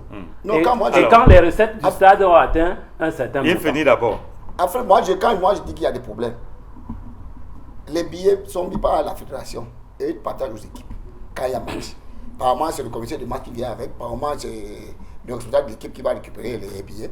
Mais à notre grande surprise, quand nous arrivons au niveau de football, moi je prends l'exemple du stade de football, nous voyons encore les gens du ministère qui apportent d'autres billets qui ne regardent pas l'organisateur comme la fédération. Non, il ne peut pas apporter d'autres billets. Non, il parle de ce qu'il vit. Mais comment? Est-ce que vous allez... Beaucoup de fois, nous avons eu même... Moi, j'ai suivi les matchs à Foumbo. Il parle de football. Seigneur tout puissant. Nous avons même eu la bagarre entre les agents de la fédération, les équipes et le ministère. Ah bon, la bagarre? Oui, mais bien sûr. Il bagarre pourquoi? En fait, pour le contrôle bien sûr. Des recettes. C'est notre billet qui doit être mis en vente. Ils ont dit non, c'est nous. Et je vous dis encore, M. Aïssiri, vous avez dit quelque chose, il faut être honnête. Moi, je prends pour cette année qui vient de passer, Fédéral n'avait jamais reçu 5 000 francs. Oui, je vous ai posé la question. Est-ce que Fédéral a souvent reçu 1500 francs, 2500. Ah bon? Mais bien sûr. Comme recette de stade? Mais bien sûr. 1500? Bon, moi je vous dis, voilà pourquoi... Mais ça, c'est un seul ticket vendu. Voilà pourquoi tous nos dirigeants là, ils s'en foutent de ça, ils ne gèrent pas ça. Parce que tu ne peux pas compter sur ça pour donner même de l'eau sèble aux équipes, à ton équipe, rien du tout. Ce que je vous dis, c'est des choses palpables. Allez en Ouest voir, ou bien ailleurs, peut-être, moi je ne sais pas comment ça se passe. Moi je parle des faits. C'est parce que quand je venais là, normalement, je pourrais amener les fiches pour vous dire que quand Fédéral jouait contre l'équipe de Sancho, ça s'est passé comme ça. Quand Fédéral jouait contre les Capéfoot, ils ont reçu comme ça. Et on vous explique au moins pourquoi votre code passe, c'est 1500? En fait, ils vont vous dire, on a réparti comme ça, on a fait comme ça, tel a pris comme ça. Par contre, on nous dit recette brute, l'équipe qui reçoit à 50%. Ça veut dire que si la recette c'est 20 000 francs, je prends l'exemple, on vous sort 10 000 francs de côté. Maintenant, les 10 000 francs, c'est là où la mairie va prendre, c'est combien de pourcents, le ministère, tout ces parties-là. Mais au moment venu, sur la table, là, sur le compte. Et on peut comprendre donc pourquoi il peut rester 1500. Voilà. En fait, c'est ça que je dis, mais vraiment, il faudrait qu'on essaie de régler ce problème-là. Parce qu'il y a ce problème de ministère, la fédération, au niveau des infrastructures, là, vraiment, c'est quelque chose. Mais au niveau du football amateur, comme la FECAFO n'a pas son propre stade à elle-même, voilà pourquoi nous sommes obligés de faire comme ça. Il y a des stades où on descend limité. On dit que peut-être sont les stades municipaux. Voilà comment on doit. Tantôt, c'est la mairie qui vient s'ingérer. Vraiment, c'est la catastrophe totale. Vraiment, c'est terrible. Donc, une équipe, un club qui reçoit comme recette à la fin de 1500. Ouais. Par moi, le président ne connaît même plus. D'abord, le président ne demande même plus. Moi, je prends par exemple le cas de Fédéral. Le président n'a jamais demandé, vous avez reçu combien, ça s'est passé comment. Non. Bon, un président ne va quand même pas venir demander, vous avez reçu 2000 ou 1500. Bon, en fait, il faudrait seulement qu'on essaie d'arranger. Alors, voici donc la répartition est telle que définie par le ministre des Sports en 2014, puisqu'il reprenait un texte de 2002. Donc, il a donc révisé le texte. Pour ce qui est des stades omnisports, frais d'organisation, on précise, à prélever sur la recette brute avant toute répartition. Minimum 75 000 francs. Maximum 10% de la recette brute si celle-ci est supérieure à 1 million de francs CFA. Et 20% si elle est supérieure à 2 millions de francs CFA. Tout est bien défini là. Alors, les clubs en présence, club hôte, c'est-à-dire l'équipe qui reçoit je crois que c'est 60%, c'est ça? Non, club en présence, le total c'est 68%. Maintenant, dans les détails, l'équipe qui reçoit 50%, l'équipe visiteuse 18%, la maintenance des infrastructures 12%, le trésor public 2%, la communauté urbaine, pour les villes qui ont les communautés urbaines, en tout cas on est dans les stades, 5%, et maintenant la Ligue de football professionnel, puisque c'était en 2014 au moment de la Ligue de football professionnel, 13%. Ça c'est pour les stades, donc CTFP actuellement. Ça c'est pour les stades omnisport. Maintenant les stades régionaux, municipaux ou régionaux, là où le fédéral joue par exemple ces rencontres, frais d'organisation à prélever, les recettes avant toute répartition, c'est 50 000 francs. 50 000 francs au minimum, maximum 10% de la recette si celle-ci est supérieure à 500 000 francs CFA. Maintenant, pour ce qui est des clubs en présence, un total de 70%, détaillé ainsi qu'il suit. Le club hôte, 50%, le club visiteur, 20%. La maintenance des infrastructures, 10%. Le trésor public, là, c'est 2% également. La commune de Founban, par exemple, qui n'est pas une communauté urbaine, 5%. Et la Ligue de football professionnel, 13%. Voilà donc la répartition. La Ligue professionnelle vient faire quoi? Non, la Ligue de football professionnel peut programmer un match dans un stade de commune ou un stade régional. Je crois que c'est pour cela. Alors, est-ce que c'est si important de préciser que dans cette grille de répartition, l'organisateur du championnat s'occupe de l'organisation. S'occupe de l'organisation, de matérialisation, bien entendu, les filets et tout. Voilà. Lorsqu'on dit frais liés à l'organisation, si c'est 500 000 francs, lorsqu'il y a les recettes, on retire d'abord les 500 000, on met de côté avant de commencer le partage. C'est bien.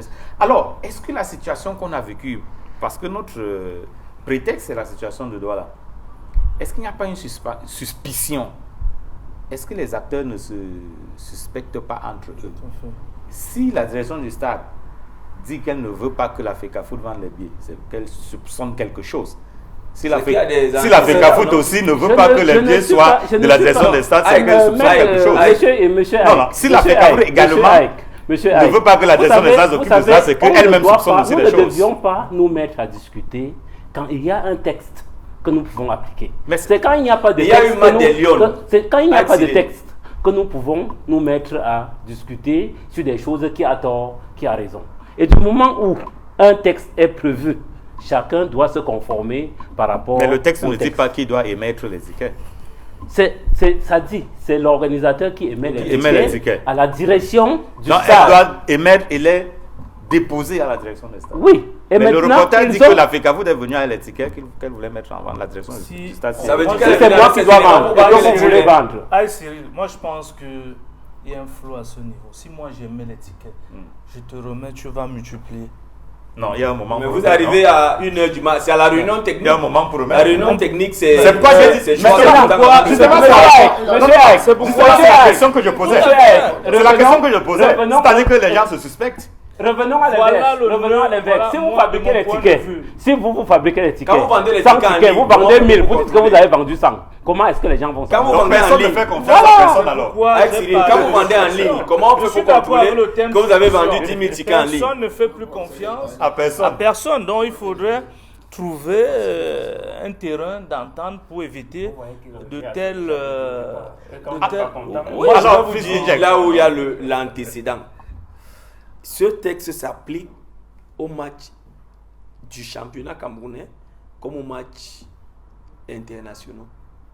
Oui, il y a les compétitions. Et vous savez qu'aujourd'hui, avec les stades de Yaoundé qui sont suspendus, le stade de la réunification abrite la majeure partie des matchs de sélection nationale. Le 12 septembre, c'était à Garoua.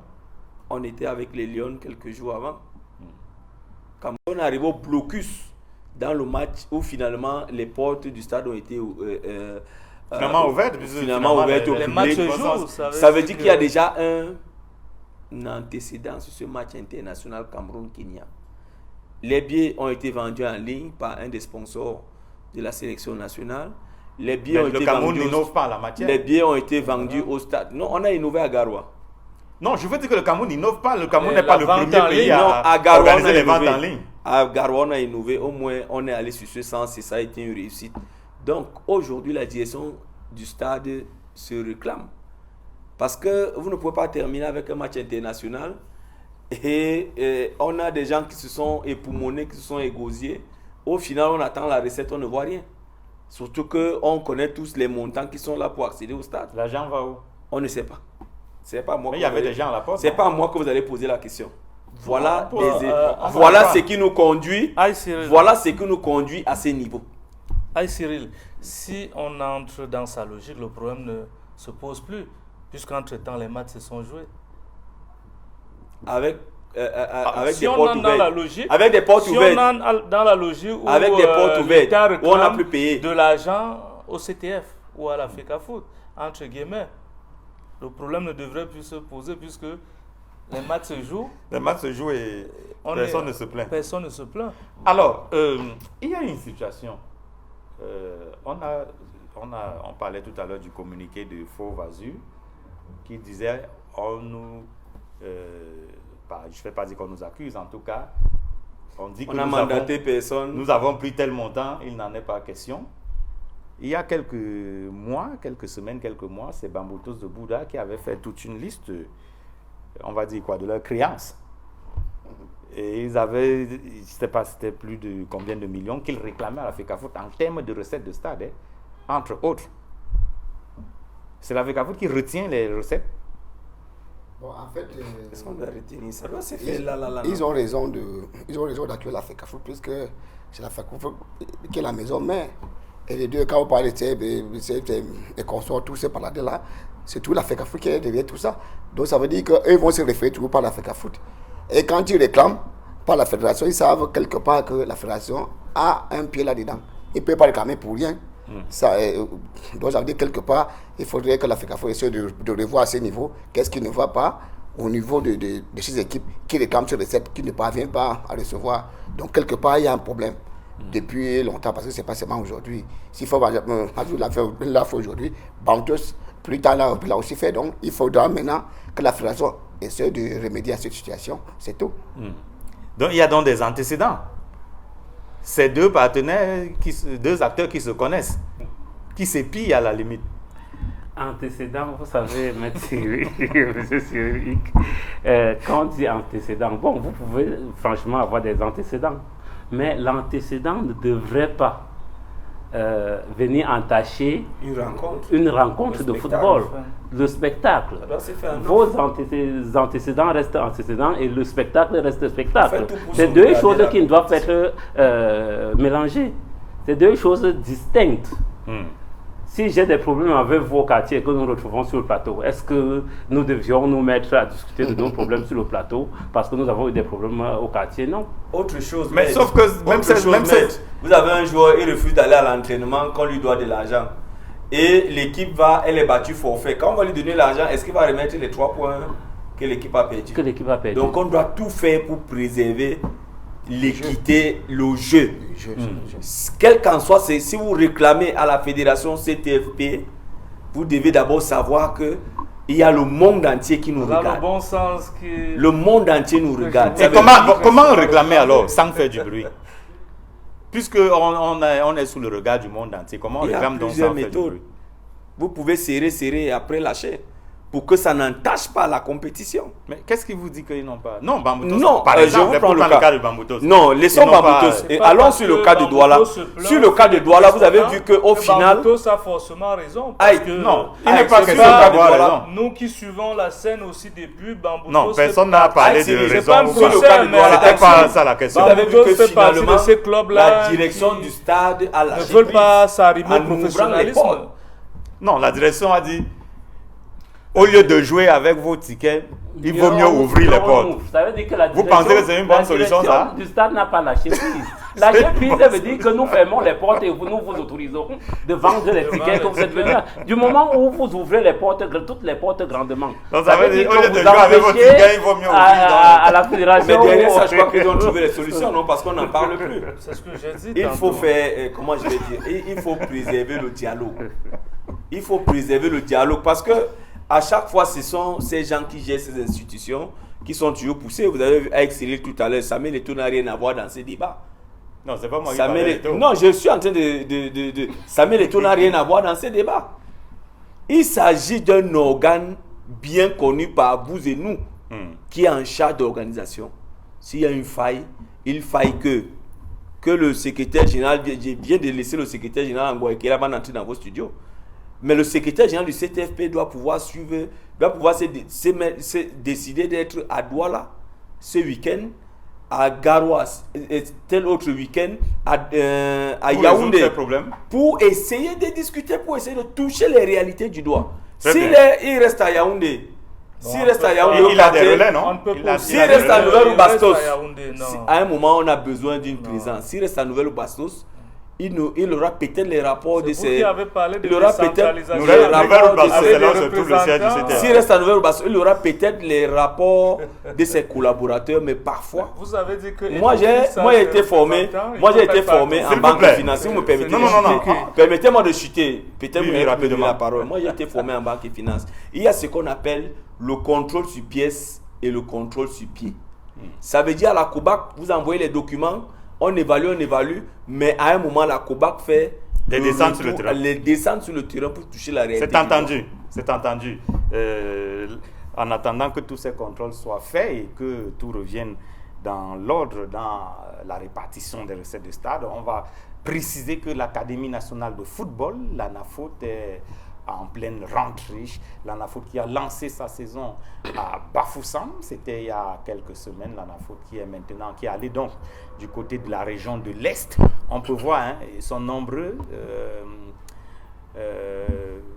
plus d'un millier, si ce n'est plus, d'enfants qui ont répondu, qui frappent donc aux portes de l'Académie nationale de football, qui organise donc des tests de recrutement du 6 au 28. Ça a commencé depuis le 6 octobre et c'est jusqu'au 28 octobre dans les 10 pôles régionaux du Cameroun, la 6e édition de l'opération de détection et de sélection des futurs pensionnaires des 10 pôles régionaux de l'institution. Des experts, dont d'anciens footballeurs, d'anciens lions indomptables, vont donc avoir la charge pendant cette période de retenir des filles et des garçons âgés entre 8 et 16 ans, et retenir parmi les meilleurs parce qu'ils sont nombreux, ils sont assez nombreux. Et là, c'est la région de l'Est. S'ils sont à ce nombre-là, à Bétois, dans la région de l'Est, imaginez donc sur l'ensemble du territoire il y a de l'engouement. Le nombre d'enfants qui frappent aux portes de l'Académie nationale de football. L'objectif général de cette campagne de détection et de sélection, je l'ai dit, est de dénicher les jeunes talents ayant des prédispositions à la pratique du football de haut niveau. Il est question donc pour l'ANAFOOT de rechercher et enregistrer les jeunes qui souhaitent jouer au football, évaluer le niveau de chaque joueur sur la base des qualités techniques, athlétiques, tactiques et même psychologiques, constituer un procès verbal, un fichier des résultats obtenus sur le terrain après naturellement dépouillement des fiches de détection et de sélection. Donc le travail de l'ANAFOOT qui est donc en train de se faire. Je l'ai dit, là c'est la région de l'Est. On va écouter un enfant, la jeune Gabrielle Vanessa Nanga. Elle est âgée de 13 ans seulement, mais elle rêve déjà d'une carrière de footballeuse, de grande footballeuse. Elle a même des idoles dans le football féminin. Shunjoya Adjara, Gaël Nganamut, ainsi de suite. Donc, on écoute la jeune Gabrielle Vanessa Nanga. Elle est âgée de 13 ans, elle est dans un établissement scolaire à Bétois. On espère qu'à la fin, elle sera retenue. On espère bien. On va d'abord écouter cette jeune fille. Je m'appelle Nanga Mbeba Vanessa Gabrielle. Je fréquente le lycée technique de Cocotte à Bétois. J'aimerais participer à cette sélection pour être meilleure joueuse des jours à venir et jouer comme des grandes mondes. Quels sont les jeunes à qui tu veux ressembler? Tadjara, Gombelec. Voilà la jeune Gabrielle Vanessa Nanga, âgée de 13 ans, qui frappe aux portes de l'ANAFOOT, l'Académie nationale de football, et qui rêve d'une grande carrière, d'une carrière prometteuse dans le football, notamment féminin, puisque c'est une adolescente Donc on lui souhaite beaucoup de plaisir. On espère déjà qu'elle sera retenue. On va écouter maintenant, vous savez, les enfants sont accompagnés de leurs parents à ce test de sélection. On va écouter Rosine Kana, elle a conduit sa petite fille à ce test de sélection dans la région de l'Est. On l'écoute également. Je me suis couchée, c'est elle qui vient me réveiller. Elle dit maman, tu as oublié, tu dois m'accompagner à Mokolo parce que je suis déjà prête. Elle était déjà habillée. Je suis dans le levée, j'ai dit bon, parfois il faut faire plaisir à l'enfant, surtout quand elle est attachée à quelque chose parce que c'est qu'elle aime bien le sport. Elle aime le football? Oui, elle me dit toujours qu'elle aimerait jouer au foot. Et vous souhaitez la voir être retenue aujourd'hui parmi les futurs pensionnaires de l'ANAFOOT? C'est toujours une fierté pour un parent de voir que son enfant est parmi les meilleurs et qu'il est distingué, quoi. Voilà, les tests de sélection de l'Académie nationale de football, l'ANAFOOT, qui a déjà placé plusieurs joueurs dans différents clubs des championnats professionnels du Cameroun. On va faire un dernier tour de table pour sortir de ce programme 100% foot. Je commence par vous, Mohamed Molu. Le championnat à la deuxième journée seulement, pas mal de couacs déjà enregistrés. Comment sortir? Parce que si on enregistre tout cela à la deuxième journée, on peut imaginer quand sera-t-il à la dernière journée. Il faut stopper l'hémorragie assez rapidement. Bien, je vous ai dit tout au long de ce programme que je ne partageais pas véritablement le pessimisme de quelques compatriotes ou si vous voulez concitoyens. Je voudrais simplement dire qu'aucune œuvre humaine n'étant parfaite, aussi bien on peut se tromper dans l'organisation et même ailleurs où on pense que c'est des Eldorado, il y a également des couacs. Je pense que nous devons minimiser plutôt et positiver afin de permettre, parce que l'image que nous projetons au quotidien à l'international, c'est l'image que ceux-là retiendront de nous et de notre football qui véritablement est sur le chemin de la renaissance. Il faut pouvoir le dire parce qu'on passe très souvent beaucoup de temps dans les batailles administratives que véritablement des batailles sportives sur le terrain. Ceux qui doivent bénéficier du football et du sport doivent être les acteurs et nous qui sommes installés périphériquement. Donc moi je ne vais pas prendre ça avec beaucoup de... je ne vais pas dire que c'est un début difficile parce que seuls ceux qui ne font rien n'arrivent pas à se tromper. Et comme l'exécutif actuel, le CTF et les autres, ils veulent véritablement donner le meilleur d'eux-mêmes. Je pense que si j'ai un dernier message à adresser à tous ces acteurs qui nous regardent, c'est d'essayer de se professionnaliser et de tout faire pour gagner sur le terrain, mais d'être plus fair-play parce que on constate que le fair-play fait cruellement défaut désormais dans le mouvement sportif camerounais. Les gens ont du mal désormais à accepter qu'ils ont perdu sans toutefois accuser la main d'un dirigeant ou d'un arbitre. Ça peut arriver qu'un officiel puisse se tromper au cours d'une rencontre. C'est entendu. Merci Mohamed Molu d'être venu sur le plateau de 100%. C'est moi qui vous remercie parce qu'à chaque fois, c'est un plaisir et ça commence déjà à être une tradition. Daniel Fils Injek, on sort de là, tel que c'est parti, là il faut très vite rectifier le tir. Ouais, il faut essayer de se pardonner, il faut essayer de se parler, il faut essayer de communiquer. Parce qu'à cette allure, il y a un radicalisme. Si le radicalisme arrive, je crois que ce ne sont pas les organisateurs qui doivent être des stars. Ce sont des acteurs sur le terrain qui doivent être des stars. Et si on comprend ça, on va tout faire pour préserver l'équité de la compétition. Maintenant, il y a un autre corps de métier, les arbitres, les officiels. Il faille véritablement qu'ils comprennent que le championnat a commencé. Parce qu'il y a, depuis les deux journées, les officiels ne sont pas encore à point. Ils ont beaucoup de difficultés d'interprétation, surtout de la loi du hors-jeu. Il faille véritablement que, je ne sais pas comment ils vont faire, je sais qu'ils ont des circuits, ils ont des répétitions, ils ont l'autocritique et bien d'autres, mais il faille aujourd'hui que les officiels, les arbitres se mettent à niveau pour que les acteurs essayent de prendre du plaisir. Parce que ceux qui connaissent le sport, et quand ils constatent en venant au stade que c'est l'arbitre qui est en erreur, c'est véritablement pas bien. Donc, pour le reste, je crois que ça monte progressivement. On voit les équipes Canon de Yaoundé qui essayent de se démarquer. Chapeau haut à cette formation et surtout à Joseph Atangana qui est revenu sur le banc de touche.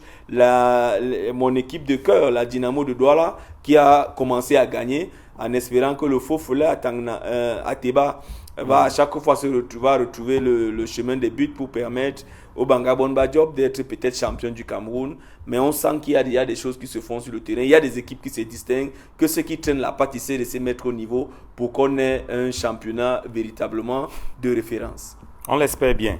Merci d'être venu sur le plateau. Au plaisir des téléspectateurs. Mélène Toka, merci d'être venu. On retient quoi pour sortir de ce programme? Oui. Les acteurs doivent s'entendre pour éviter des scènes je pense comme celles qu'on a vécues à Douala. Comme l'a dit le copanéliste, vous savez, tout ce qui doit primer, c'est le jeu. Et quand le jeu prime, nous devions nous mettre hors de beaucoup de considérations pour pouvoir faire primer le jeu. Et quand le CTFP, pour le cas de Douala précisément, parce que le cas de non-début de championnat et autres, je pense que j'ai donné la faute aux équipes depuis le départ. C'est la non-préparation des équipes qui cause cette bon départ du championnat. Maintenant, au niveau du stade, je pense que quand il y a deux faits qui se cognent, il aurait fallu qu'un se transforme en mousse. Oui. Et celui qui devait se transformer en mousse pour mieux faire évoluer les choses ce jour devrait être le CTFP parce que c'est lui l'organisateur. Il ne doit pas être au-devant des choses qui doivent obscurancier le championnat que lui-même est en train d'organiser. Donc voilà. Et en passant, je voudrais dire aussi à l'ami que les arbitres en début de saison, c'est vrai, il y a eu un match qui n'a pas été ça, il faut le reconnaître. Je pense au match PWD contre Bamboutos. Mais en dehors de ce match, il faut aussi tirer un coup de chapeau à ces arbitres qui se débrouillent. En début de cette année, par rapport à l'année passée, que nous avons vu beaucoup de choses passer sur le terrain. Et je pense que, je prends l'exemple sur le but de Garoua, où il aurait fallu que l'arbitre assistant soit mieux concentré pour pouvoir valider ce but, parce que ce n'était pas aussi visible. C'est avec le ralenti que tout le monde a pu constater qu'il y avait effectivement but. Et ces sont des gestes à féliciter. Il ne faut pas toujours avoir cette habitude-là de tirer sur les hommes. Il a dit tout à l'heure que les joueurs ne parviennent pas à faire 3 passes. Est-ce que c'est les arbitres qui empêchent aux joueurs de pouvoir faire 3 passes sur un terrain de football? Je pense non. Il va falloir que chacun joue sa partition dans le championnat pour que cela aille bien et jusqu'à la fin. Merci d'être venu sur le plateau. Merci. Et je profiterai pour passer un salut aux grands frères, à tous les arbitres camerounais de football et aux grands frères qui se trouvent actuellement dans la Haute-Sanaga. Merci. Joseph Diop, depuis le carrefour Macondo. Là, il y a un fans club 100% foot. 100% foot. Alors, on sort avec vous, Ndam Djounedou, peut-être sur l'actualité de fédérale du Noun. Vous avez bouclé les recrutements en vue du championnat D2 régional à l'Ouest.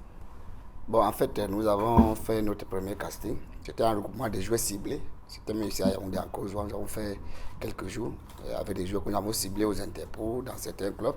Ils étaient nombreux. Il fallait sortir un peu quelques crèmes qui collent avec ce que nous voulons faire cette année.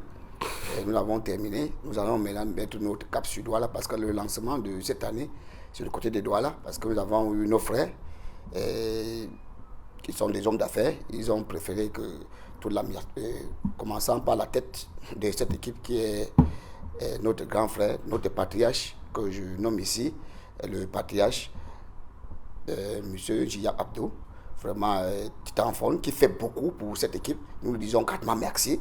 Et le président exécutif, que nous ne nommons plus, M. Joël Zoumedou, qui fait des pieds et mains depuis 4 ans déjà. Voilà pourquoi cette année, nous avons dit que c'est notre année de montée, parce que nous sommes en train de mettre les petits plats dans les grands. Et nous avons remis le test en vue. Nous avons tout fait pour réactiver tous les supporters de la diaspora du Cameroun, partout, dans les villages, pour cette année. Donc, le rendez-vous, c'est à Douala, le 19. Et je dis grandement merci aussi à M. Koutou, Maman. Non, ça va, vous avez déjà suffisamment. Bon, c'est pas une émission je dis à tous les supporters de venir nombreux à Douala. Et surtout notre président d'honneur, le roi. C'est bon. Qui est notre, c'est entendu. Qui est notre papa à tous. C'est entendu. Vous avez déroulé le programme de fédéral. Hein. C'est entendu, vraiment. Hein. Merci d'être venu sur le plateau. Vraiment, de 100% foot. Merci, M. Assiri. Ça a été un grand plaisir pour moi de partager le plateau avec mes frères, des grands journalistes. Moi, je les apprécie beaucoup. Je les vois sur le terrain. Et vous autres, merci pour vous. Parce que ce que vous faites pour le fédéral, nous en tenions compte. Ah. Carrément, en direct. On vous prendra au mot, hein. Carrément. Cette année, c'est pas la première fois que Fédéral passe sur le plateau. Vous avez monté Fédéral aux entraînements, patati patata. Vraiment, c'est quelque chose d'extraordinaire. Tout à fait. Nous sommes là pour servir le football et c'est ce que nous faisons. Merci à tous les quatre d'être venus sur le plateau de 100% foot. Madame, monsieur, merci d'avoir regardé cette autre livraison de 100% foot. On va dire merci à toutes les équipes techniques de Douala à Yaoundé. Les équipes techniques réunies autour du réalisateur Joël Essengue. On se retrouve mardi à 22h30 et lundi à 21h. D'ici là, restez sur les programmes d'Equinox Télévision. Bonsoir. Lisez pas.